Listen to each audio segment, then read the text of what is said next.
Hi, how are you? This is Derek from FreshEyesMissedOpportunities.com, and this is day two of the ongoing nightmare with the PayPal and the fraud on my account.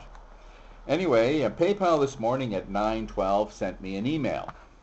Now, please understand that I sent them an email to an email address that they gave me to report what I thought was, the place that I was supposed to report to. So they sent me an email at 9:12, and it basically says this: "We want to help you, but we're unable to respond directly to emails sent to this address. If you have a question about your account, please contact us through our website. Here's how. Go to PayPal, click Contact Us, click Customer Service, and ask your question. One of our customer service agents will reply to your question." Well, excuse me, all my hands are covered, I beg your pardon. I did that. I went to the bottom and did all of that sort of stuff, and then I was put on hold, and then I was asked to, well, actually, I think it went, I had to give them my number. We've got one of these voice recording things sort of thing, and it was asking me to plug in my phone number and asking these questions, and then I think it got frustrated, and it said, well, if you'd like to talk to an assistant as one of the choices. And I said, absolutely. So I waited. I think I waited about 4 minutes or something for that assistant to come on. And very nice. I'm talking to the Philippines now. I couldn't quite understand what she was saying, but we did manage to communicate. And so I told her my little story, etc. And she said, oh, well, of course, this has to go to the security. And so I said, well, what happens if we get disconnected, as often is the case?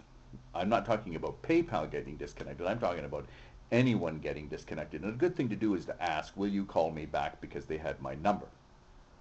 And she said, well, no, you'll have to call us back and start all over again. I thought, okay, sounds wonderful. So she passes me over. I get a recording, and guess what it says? You have a wait.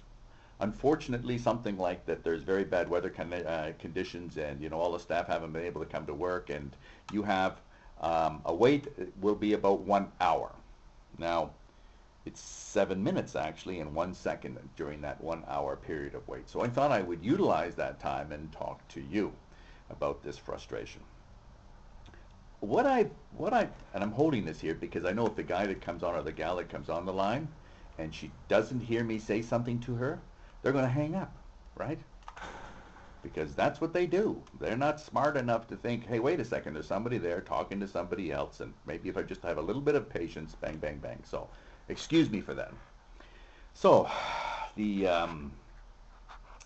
what can we learn from this? Well, we do know that that PayPal, like a lot of these big banks, and we won't say anything nasty about them. We all need them, and PayPal has been good to me over the years. I have to give it that. And I don't think that this is really a problem because I didn't authorize this, etc., etc. So, but what can we learn from it? Well, we can learn that these big companies haven't choreo-marketed, haven't really developed, a good customer, how would I say it? I'm listening here and I'm talking to you, and my brain can't do more than one thing at a time. I mean, it's difficult being a man sometimes, really difficult. I wish I was a woman sometimes. I could multitask. They're not managing the customer experience very well here. If somebody's calling you, especially, if they want help or a complaint or something, you know that they're in an emotional state. That's the time that you have an opportunity to do something about it, right?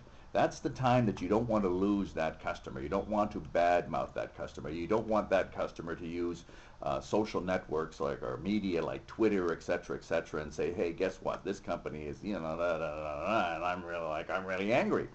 You don't want that to happen. It's no need to it to do that. So they could do a far better job of this. One of the things that they said was, gee, if you don't want to wait, you can go to our site and paypal.com/help or something like that, and you can search out your question. And I thought, well, they got like 17 1,000, questions and answers there and everything else. And you know that that's just going to make you more frustrated. And then again, if you don't get a response, if you don't find the answer to it, because it's very rare that you actually do, but if you don't, then you got to start this thing all over again, and you figure you've wasted all of that time, right? Absolutely. Now, if they said, listen, leave your name and number as we have it. We have the number there on the account, and just verify that that's the one you want us to call. Guess what? We will call you. Meanwhile, if you can solve this problem, go on to right, and search it out. But don't worry about it. While you're doing that, somebody is about to give you a call. And if they can call you before you find your answer, great. And if you find your answer before they call and then they call you, all you have to say is, look, I found the answer. Thank you very much. Great service. Bye-bye. But they haven't done that. Really, why would you call them? Most likely, like a bank, you would call them because you're worried about some sort of payment. They've either overpaid you, underpaid you, taken money out, haven't done something. It is involving your payment. The only reason that you deal with PayPal is with regards to money. You're not dealing with them for anything else. It all comes down to dollars and cents, right? It's either you bought something or you didn't buy something, or there's more money in, less money out, they didn't make a payment, whatever it is, it has to do with money. Do you think that they could handle that a little bit better? I think that they could handle that a lot better. Anyway, I'm going to wait here. No reason for you to wait. It's now 21 minutes since I've been on the phone in the waiting queue. This is Derek from FreshEyesMissedOpportunities.com saying thanks for putting up with me today. Hopefully I won't be talking to you shortly, but if I am, I'll see you soon. You take care now. Bye-bye.